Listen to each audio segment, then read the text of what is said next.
What is going on, YouTube? Andrew Miller, Shane Black from hook'emheadlines.com. On a busy recording day for me, we are coming back to you with a preview of the regular season finale for Texas basketball this weekend against the number 3 Kansas Jayhawks. Texas will be hosting Kansas at home tomorrow at 3 p.m. at the Moody Center. Not as much on the line in this game as I think a lot of Texas fans were obviously hoping for. You know, Texas coming off a loss against number 22 TCU in Fort Worth on Tuesday night. That loss to TCU eliminated Texas from the running for the Big 12 regular season title. They had a chance. They had a chance to control their own destiny if they beat TCU and Kansas to take a share of the Big 12 regular season crown with the Jayhawks. But nonetheless, you know, still a good bit on the line, just in terms of momentum heading into the postseason and seeding for Selection Sunday. So what are some of your thoughts coming into this one? Yeah, I mean, like you said, unfortunately, the Longhorns aren't playing for a share of the Big 12 title. But like you said, a lot still on the line. I think holding that 3 line is going to be important. Obviously, in the last year for Shaka Smart, being the 3 seed didn't really matter too much, not to open any wounds. But I think being a 3 seed, playing a 14, and then getting matched up with a 6 likely in round 2 is a lot better, and I feel more comfortable than, you know, being a 4 and then potentially playing a 1 seed in the Sweet 16. So a big opportunity for Texas here. Obviously not as big as we would like, but still playing one of the best teams in the country. Always a really good measuring stick. And also, you don't really want to limp into March. I mean, we saw last year North Carolina made it all the way to the title game. They weren't even that great of a team during the regular season, but they got hot in February, hot in March, and I think that really matters. So Texas coming off back-to-back losses, I think it's important at home to end the season with a bang. It'll be senior day for a lot of these guys who, you know, even if they haven't been in the program very long, have contributed in a big, big way and have a lot of fans. So I'm expecting the crowd to be a raucous one, and for Texas to play some better basketball than what we've seen over the past week. Yeah, I mean, the last 2 games weren't confident or confidence inspiring by any means. Both games that, you know, I didn't really feel like Texas was in it most of the way. Especially the TCU game. Like, I felt like the scoreboard indicated that the game was closer than it actually was. You know, Jabari Rice hit a 3-pointer buzzer beater, but it closed the loss to 2 points instead of 5. And so in this game, Texas just has to find a way to not just set the tone, but like, you gotta give one full half of basketball to give yourself a cushion at the very least. I mean, yeah, play 40 minutes, leave it all out on the floor. This is your last chance this regular season to prove a point, but you know, we've seen almost a tale of 2 halves in terms of how Texas was able to lose the last 2 games, you know, jumping out to, what was that, like a 14-point lead in the first 10 minutes against Baylor, and then completely blowing it. Literally just falling on their face for the rest of the game. And then against TCU, you know, you get behind early, but the offense was never in sync. They had trouble dealing with TCU's physicality. You know, in that game, I really felt like where Texas has been able to draw some contact and get to the line effectively this season, and they've been good once they got to the line.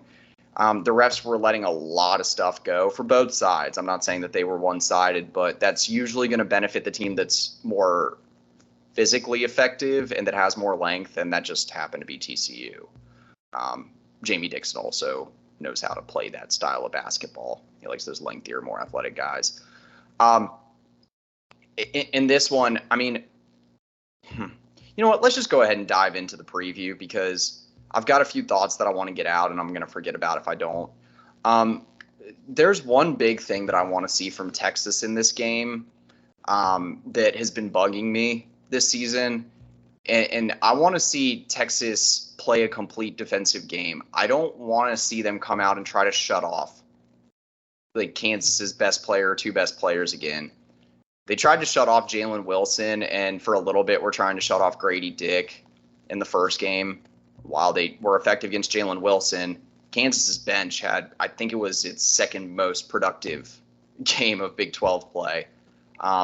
You shut off Mike Miles. He's not even that efficient of a scorer. He is important to that team for TCU. I'm not saying that he's not important or a good player, but he's not a super efficient scorer like a Grady Dick or even like a Jalen Wilson. And you see a guy like Damian Baugh go off for, what was it, like a season high 24 points. And so, we're effectively letting everyone else on the floor be more productive by taking away other team's best player. The other team's best player. It's not working in the sense that you would hope that, the rest of the team falters because the best player isn't setting the tone. We're seeing the rest of the team get better because they have nothing but open space to put the ball in the bucket. That is something that's been bugging me, and I want to see that adjustment made because it's killing Texas on defense. Yeah, no, that's a very good point. At some point you just have to say, let's go mano-a-mano. We're not throwing this much help to a Jalen Wilson or a Mike Miles. Sure, every once in a while you send the double team, you keep them on their toes, you get them flustered.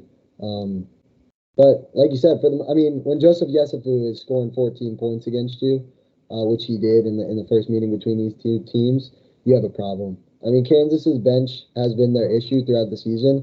They have one of the more efficient starting fives in the country. And yeah, I completely agree with what you're saying. You have to look at it a little deeper, because if you think about it on the surface, it's like, okay, we shut down Jalen Wilson. He only has 2 points. There's no way Texas loses this game. But then when all 10 eyes are on Wilson the whole time, other guys are streaming around the court, back cutting, easy layups. That's another point that I'll transition to on the offensive side of the ball for Texas. Rodney Terry he needs to scheme up some easy buckets, whether it's some horn sets, some pin downs, just more activity from the off-ball offense. It seems like Texas is relying too much on Marcus Carr, and he hasn't been very good these past 2 games. So when he's not knocking down that 15-footer, the Texas offense struggles. You can argue the 15-footer is a good shot for Carr, and I would agree. But at some point, those fadeaways aren't going to work, and you need to get layups. Because if every single shot you take is tough, you're only going to make so many. I would like to see Christian Bishop and Dylan Disu be the better duo than KJ Adams. Like, KJ Adams is the big guy for Kansas. Has been playing really well over the past couple weeks during the Jayhawks 7-game win streak. I just want to see those guys go mano-a-mano, because I think that Disu and Bishop have the length and physicality to disrupt Adams at the rim. He's a good finisher. But that's a matchup you have to win if you want to win this basketball game. But just circling back to your original point, I think it's almost better if Jalen Wilson is taking 20 shots than the 7 he took in the first game. But yeah, no, I agree with you. It's an interesting strategy, but it's something that has to be done, because if you let these other guys, efficiently score, which a lot of layups. I'm not trying to give them a lot of credit. Like, DeJuan Harris played well against Texas last time around. It was a lot of layups. I'd be interested to look at his shot chart, but he's not pulling up from 20 feet and knocking down a shot in your face. So at some point, you just got to go mano-a-mano and say, hey, this is the last game of the regular season. Let's play some defense, because we can't suffer a 3-game skid heading into conference tournament play. Yeah. No, I agree with with your point. The paint matchups, Texas has to be able to win. You just have to be able to defend this team one-on-one. That's how you're going to win. But, while Kansas has been extremely hot lately, just in terms of success in the win column, they've won 9 of their last 10, 7 in a row. They've been playing some close games. They beat Tech by 4 in their last game. They beat TCU by 1 a couple of games ago. But they barely survived West Virginia. Actually, was West Virginia their last game? Or was that? Oh, you're on mute. West Virginia, they played on Saturday. So TCU was 3 games ago. Yeah, West Virginia was in that one the entire way too. And so, Kansas, while they found a way to win a lot of these games, and that's valuable experience, especially come the postseason, to be able to find a way to win those tough battles. But I don't think that this Kansas team is like blowing everyone out of the water. I think you might have said something about that, and you got to stop. I guess this is the point I'm trying to get to here, is you got to stop out coaching yourself and overthinking these situations.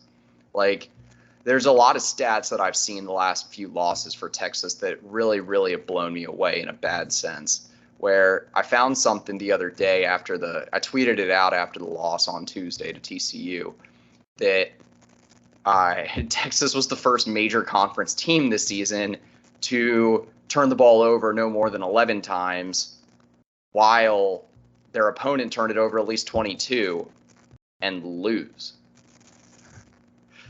When you have a turnover margin plus 11 and you are holding a team below 80 points, and you're only turning it over 11 times, there's no excuse.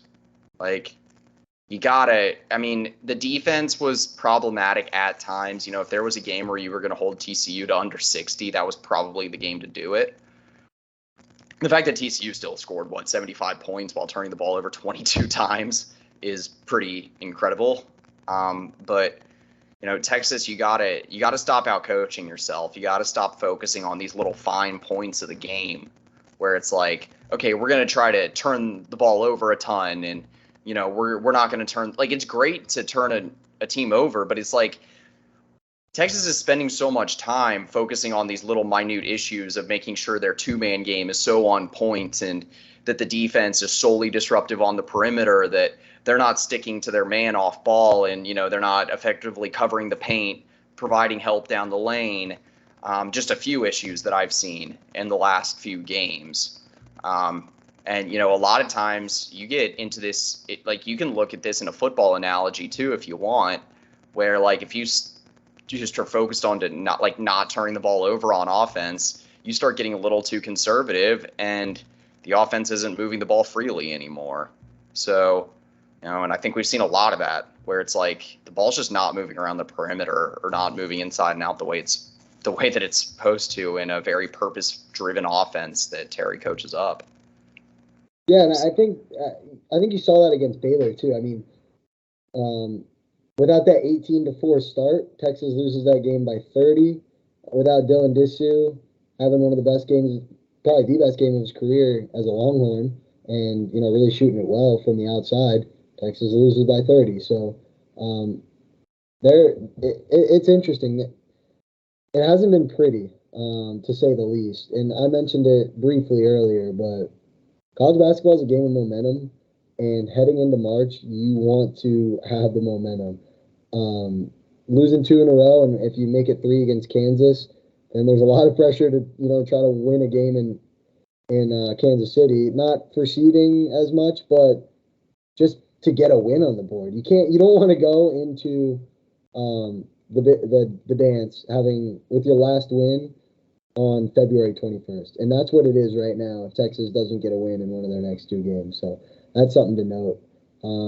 Before we close it out, I think just on a high note, Tyrese Hunter has had a strong last 3 games, averaging almost 15 points, shooting over 50% from deep. He seems to be getting his feet set, and the shots are just falling. He's a good 3-point shooter. We talked about this in the past, but when he catches the ball and is ready to put it up, he's a good knockdown 3-point shooter, and we've seen that over the past 3 games. So that's a big help. I think it's just natural for Marcus Carr to have a little bit of slump, just kind of the way he plays. Unfortunately, that is coming towards the end of the season. But if he can break out of it on Saturday, and Hunter's also playing well, that could bode really well for Texas come March Madness time.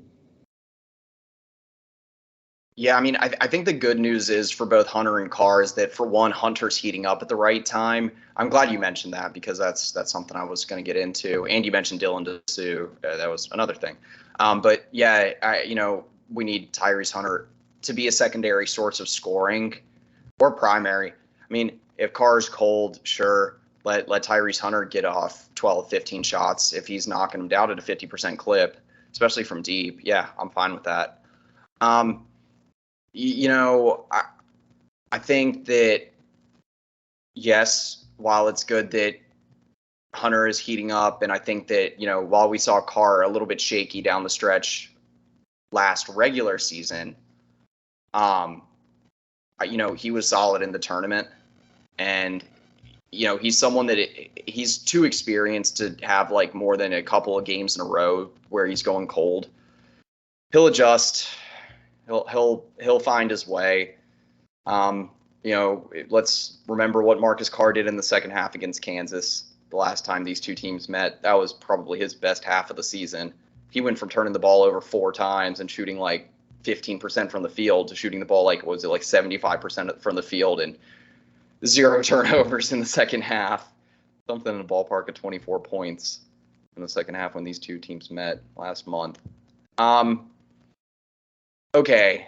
The last thing I wanted to say as far as like the focus on players stepping up down the stretch is if Dylan Dessou plays any sort of the way he did against Baylor, anywhere near that, I think Texas is in a really good spot to win because Kansas doesn't have anyone that can deal with Dessou inside and out when he's shooting the ball that effectively, especially from the mid-range and deep. Let's close it out on this before we get to predictions. What are 1 or 2 things you want to see from Texas to be able to win tomorrow? Yeah, I think the first would be to get to the free throw line over 20 times. Pretty arbitrary number I threw out there. You can make it whatever number you want, but I think it's important for Texas early and often to attack this Kansas team. Multiple reasons. I mentioned it at the top of the show. The Longhorn offense needs to look for easy points. There's no easier point than a free throw. So attacking the lane and forcing Kansas to guard or foul you is huge. We mentioned that Kansas isn't very deep. Ironically, their bench kind of hurt Texas last go around, but if you can get some of these starters in foul trouble, major advantage for the Longhorns. So I want to see a lot of aggression on the offensive end from everyone on the court. I've been a fan of Timmy Allen catching the ball in the mid-post all season long. I think he's dangerous from there. I'd like to see him, try to force the switch. I don't think Grady Dick can stay in front of Timmy Allen, so obviously he's lengthy. But if you can get Dick out of the game and get him in early foul trouble, I think that's a massive advantage for Texas. But yeah, so that's probably my big key. I'd also, you mentioned it to lead off the show, but I think just coming out with a lot of energy in front of the home crowd, last home game of the season. It's been, an interesting first year inside the Moody Center, to say the least.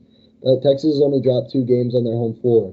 That's pretty dang solid at the collegiate level, and they can pick up one of the best wins in the country you can get here on Saturday. So I think for this Texas team, who's, a veteran-laden squad, they're going to know what's at stake here. They're going to know they need to pick up a couple momentum-building wins. And I'm hoping, the first 10 minutes, they can jump on Kansas like they jumped on Baylor. And then hopefully, the remaining 30 minutes are a little better than what we saw in Waco. But, yeah, those are my 2 things. Yeah, no, I mean, I like those. Get some high percentage looks, get some freebies from the free throw line. Keep it simple. I mentioned earlier in the video, just stop out coaching yourself. Like, bring it back to square one. Find a spark. Find some energy, man. Find some urgency. I hate using those terms because it's the most simple thing to say in sports, but to some degree, like, there's times when you just have to understand the situation and you just got to be able to find that next gear regardless of the sport. The last thing, I'll throw out a stat here before we get into our picks. Tyrese Hunter in his last 40 games is 14 of 32 shooting from the corners. He is, I don't have the exact numbers because he takes a ton more attempts from deep above the break, and from the elbows. He is 29% shooting above essentially shooting non-corner threes. Oh. Let's let them shoot from the corners. Yeah, exactly. Don't make it. I guess what you're getting at, don't make it harder than it needs to be. Yeah, you gave some pretty intricate, or some, maybe not some like super intricate points, but like, you dove in a little deeper than me. But I'll say, like, just keep the game simple, man. I mentioned all these analytics all season long, and it's great when you find ways to do things that Texas has done lately. Like I said, getting the turnover, winning the turnover battle. But, you got to win on the boards. The way that Texas was out-rebounded against TCU cannot happen again. And in this game, you have to be able to rely on your bench and be able to shut down Kansas's. You do a few of these things I'm mentioning here. You don't get blasted on the glass. You don't get outscored by the worst bench in the Big 12. That sort of stuff, I think, will be fine. Okay, my pick for tomorrow, I'm going to go 78-76 Texas. I'm pretty much right with you. I had in my mind 79-76 Texas. So we're pretty much in lockstep on that one.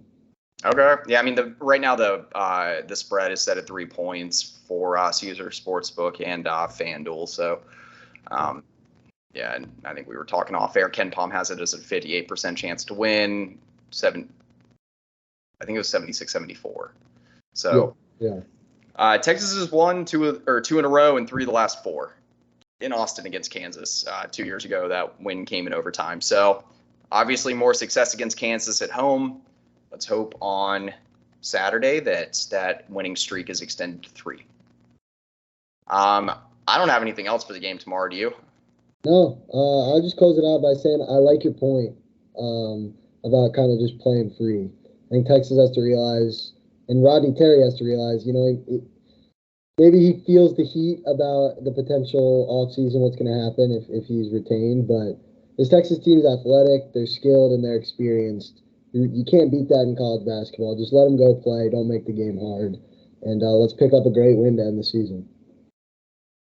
I completely agree. We need some momentum. You can't head into the Big 12 tournament and Selection Sunday with 3 losses to close out the regular season.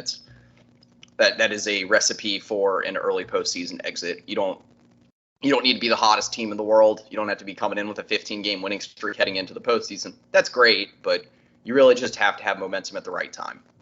And what better time than now? So I'm not usually a fan of keeping it simple when it comes to basketball analytics and predictions, but this weekend I am. So we'll be coming at y'all with some more content, a lot more content with the Big 12 tournament, Big Dance Selection Sunday approaching. Stay locked in on the site.